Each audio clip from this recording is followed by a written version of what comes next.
Hey everybody, Gordon Bond here, the founder and e-publisher of Garden State Legacy, happy to announce the release of issue number 47 of GSL Magazine, March 15th, 2020. This issue is dedicated to the Garden State women who made a difference both in the fight for suffrage and in changing history, great and small. It started with a suggestion by Carol Simon Levin, an historian, author, presenter, and reenactor specializing in women's history.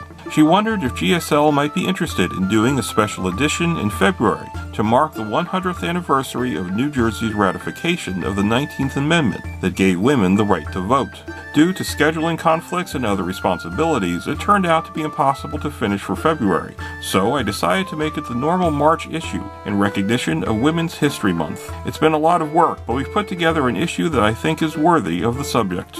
First up is Carol's main article, Reclaiming Our Voice, written with Delight Dodick and punctuated with poetry by Susanna Rich. This 61-page tour de force takes a fascinating deep dive into how New Jersey women originally had the vote, lost the right, and then had to fight to get it back.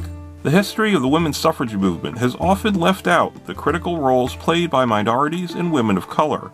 Beth Zach Cohen's article, Suffrage for All, highlights the contributions of New Jersey's immigrants and African Americans to the cause.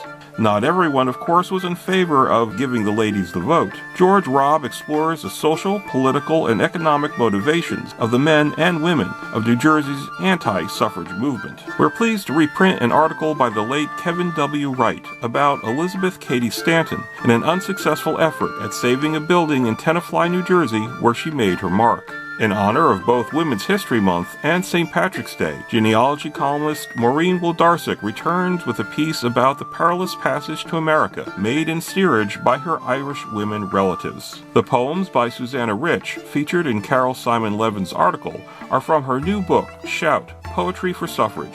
You can watch readings excerpted from an hour-long stage production by Kane University Conservatory actors from 2019. Next, I dived into the GSL Archives to find 18 articles telling a wide variety of stories of notable women throughout New Jersey history. This month marks another important anniversary in civil and voting rights history. On March 31st, 1870, Thomas Mundy Peterson became the first African American to vote under the 15th Amendment when he cast his ballot in a Perth Amboy city charter referendum. I'm pleased to announce the release of my latest book about this event, To Cast a Freedman's Vote, Thomas Mundy Peterson at the Intersection of Suffrage, Citizenship, and Civil Rights, available now from Garden State Legacy.